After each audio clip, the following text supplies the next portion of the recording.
अक्सर शादी के बाद लड़कियों के सपने गृहस्थी में पड़ जाने के कारण अधूरे रह जाते हैं, लेकिन प्रगति वर्मा एक ऐसी महिला है जिन्होंने शादी के बाद अपने अधूरे सपने को पूरा किया है और इस सपने को साकार करने में सबसे बड़ी भूमिका उनके पति और ससुर की रही है। आपको बता दें कि पति और ससुर की मदद से ही कुरुक्षेत्र की प्रगति वर्मा ने अपने अधूरे सपने को पूरा किया है और यूपीएससी में 355वां रैंक हासिल किया है।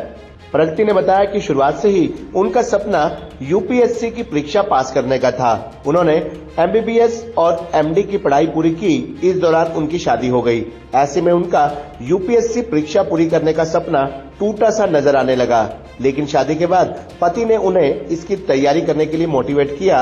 उनका ये सपना पूरा करने में उनके परिवार के दूसरे सदस्यों का भी अहम योगदान रहा, खासतौर पर उनके ससुर का, जो एक रिटायर्ड आईएएस ऑफिसर है। उन्होंने कहा कि परिवार ने मुझे वह माहौल दिया जिसमें मैं पढ़ाई कर पाई। पढ़ाई करने के लिए ज्यादा समय नहीं मिल सका क्योंकि उनका एक 3 साल का छोटा बेटा भी है जिसकी देखभाल की जिम्मेदारी भी थी, साथ में वह जॉब भी करती थी, इसीलिए दिन में 5 से 6 घंटे ही पढ़ पाती थी। वहीं प्रगति वर्मा के परिवार में उनकी इस उपलब्धि के बाद खुशी का माहौल है। उनके ससुर का कहना है कि ये उनके लिए गौरव की बात है कि उनकी घर की बहू ने ये परीक्षा पास की है। And actually I am feeling very good selection, क्योंकि जब भी आप ये एग्जाम लिखते हो तो आपका एक ड्रीम होता है कि आपका नाम उस लिस्ट में आए एंड आपको वो सर्विस मिले जो आपको चाहिए। तो डेफिनेटली मुझे बहुत अच्छा लग रहा है। मैम, कितने घंटे आप जो है पढ़ाई करते थे? किस तरह का परिवार के मतलब कि परिवार से किस तरह का सहायता मिली है? देखिए, मैं यूजुअली जितने एस्पिरेंट्स जितने घंटे पढ़ पाते हैं उतनी तो मैं नहीं पढ़ पाती थी।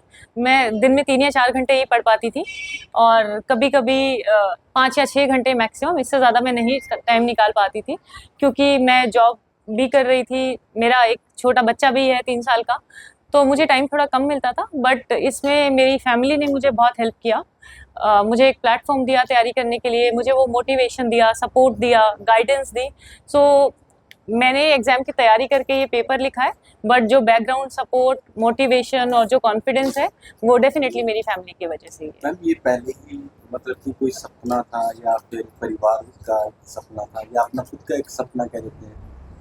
हाँ, मेरा खुद का एक सपना था। जब मैं एमबीबीएस कर रही थी तब मैंने सोचा था कि मैं यूपीएससी का पेपर लिखूंगी, बट फिर मेरा एमडी में सिलेक्शन हो गया तो मैंने एमडी कर ली। तो एक टाइम के लिए मैंने छोड़ दिया था कि शायद मैं नहीं करूंगी, बट मेरी शादी हुई। उसके बाद मुझे मेरे हस्बैंड ने सपोर्ट किया, if you want to prepare then you should definitely prepare for it. मेरे father in law, he is also retired IAS, उन्होंने मुझे गाइड किया, सपोर्ट किया, तो मैं ये सब कर पाई। देखिए, ये एक बहुत अच्छा क्षण है और हर आदमी इस क्षण की अपनी ज़िंदगी के अंदर एक कामना करता है और हम भगवान के बहुत शुक्रगुजार हैं। बुजुर्गों के बहुत आशीर्वाद रहा है कि हम आज इस क्षण को देख रहे हैं। मैं खुद भी एक रिटायर्ड आईएएस ऑफिसर हूँ और मैं आजकल state police complaint authority Haryana का मेंबर हूँ। बच्ची की शादी के बाद से एक ही इच्छा थी कि मैं आईएएस की तैयारी करूँ, आईएएस बनूँ, और हमने उसको एक यहाँ पे बहुत अच्छा प्लेटफॉर्म दिया। मेरा जो बेटा है वो डॉक्टर है, he is MD in medicine. उसने बहुत सपोर्ट किया क्योंकि उसने भी 2 बार यूपीएससी की पहले तैयारी की हुई थी। उससे इस बेटी को बहुत सहारा मिला है, बहुत सपोर्ट मिली है और घर में हर आदमी ने उसको सपोर्ट किया है, एक अच्छा प्लेटफॉर्म दिया है जिसकी वजह से आज वो ये काम कर पाई है।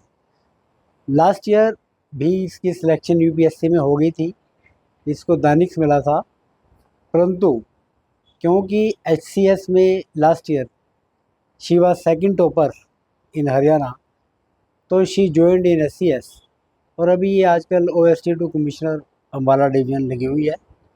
इसने दोबारा ये पेपर दिए थे और अब दोबारा पेपर दे के ये अपने इस मुकाम को हासिल कर पाई है।